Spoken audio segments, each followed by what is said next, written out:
Good morning, all. Miracle Rising. I hope you slept well. I watched Ian Carroll last night in Valhalla podcast live. They are cooking. Ian was talking about 9/11. I'm so glad somebody's talking about it. It needs to be talked about. It's very, very vital at this point in the venture. And it is very, very in line with what's transpiring right now. People need to wake up. There's a lot of things in the near future that can be very, very bad. People just so often enough want to play aloof, be asleep. And I get it. What you don't know won't hurt you type thing,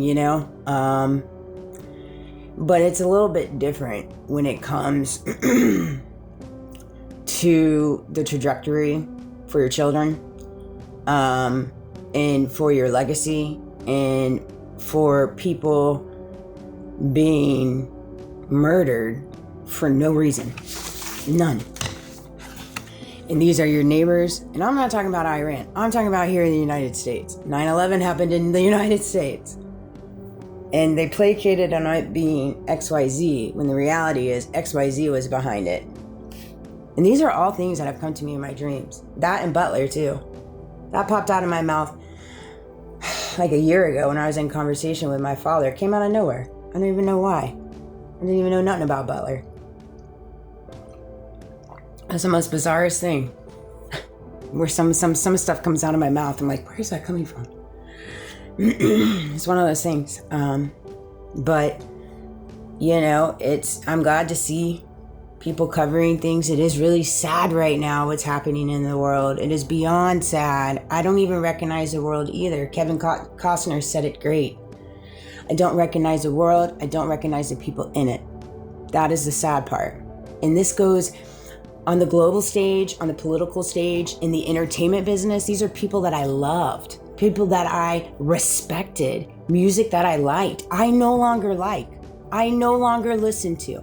I do not respect them. This is an entertainment biz. And this is in my family. This is in my community. This is it's a matter of recognizing that you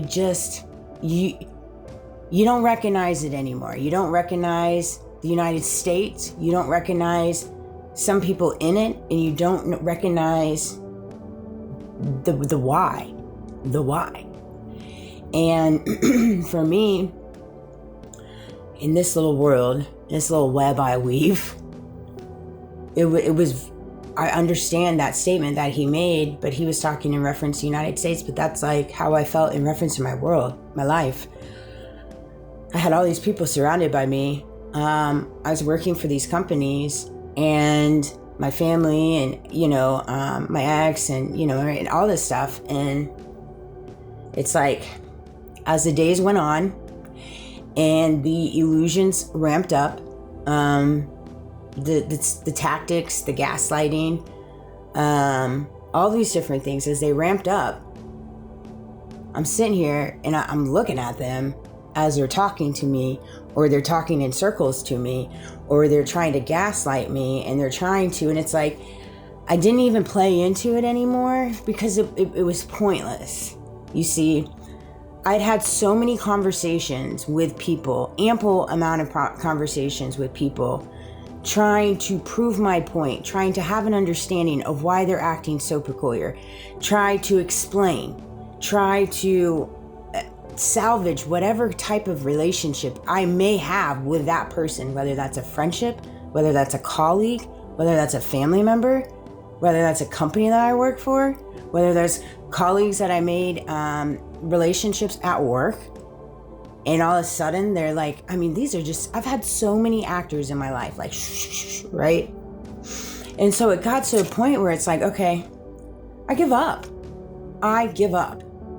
okay?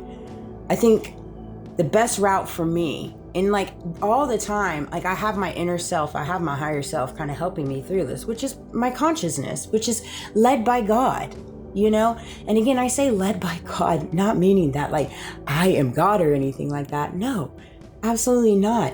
Meaning God resides inside of me. The Holy Spirit resides inside of me. And I always try to tap into that all day, every day, because I'm leading with humility. I'm leading with kindness. I'm leading with love. I'm leading with forgiveness. I'm leading with grace, ethics, morals, values, justice, truth. Okay? So that's why. Okay? Doesn't mean I'm always perfect. Doesn't mean I'm always right. Okay? And this is what I've cultivated for myself in the last 3, 4, 5 years of walking through everything that I have. I've not always been this way. And I understand that too. But see, for me personally, I think the only way you can truly heal is to go in and do the work by yourself. You know, you can have people there that help you, that coach you, that guide you. But in order for you to get to the other side of whatever that looks like for you, it's so simple, and we make it so hard. It's recognizing what we stand for and what we want to be known for and what we want to be proud of when it comes to ourselves. Until you become somebody that you are not proud of or that you are proud of, it's going to be a constant battle. You're going to have an everyday battle, no matter whatever it is. You're going to pick people apart. You're going to pick situations apart. You're going to create ridiculous scenarios. You're going to get mad and grumpy and be extra over things that don't matter. I mean, you just are. You just are. And I say that with a humble heart. I understand it. I was that way too. I completely, until I became a person that I loved, I dissected myself. I always thought inside, in my head, okay, what's wrong with me? What is wrong with me? What am I doing wrong here? Like, this is how I thought, especially with everybody that I had surrounding me in my life. I couldn't give me any answers and was just acting so peculiar. And now I see it, but I kind of know how to play the game. Not let it affect me. You know, I don't enjoy playing a game. I don't know why we created a life where it is a game. For some reason, people have taken it upon themselves to make choices in their life that led them up to whatever position they're in, a power position, whether that be in your local community, your local law enforcement, state, you know, politicians, and then up the ladder, right? But I'm not even talking about politics, right? I'm talking about a place of power in their company, a place of power in their community, have a substantial amount of businesses, have substantial amount of money, so they have substantial amount of power because they pay people to hide their secrets. This is what they do. And it's one of those things, right? But when you have so much been surrounded by manipulators and by people that take because they believe that your life is less meaningful than their life. Okay? They don't say it to you, but you can feel it. You can feel it. And so when you start feeling this, when it comes to people you surround yourself with, whether blood, not anyone, right?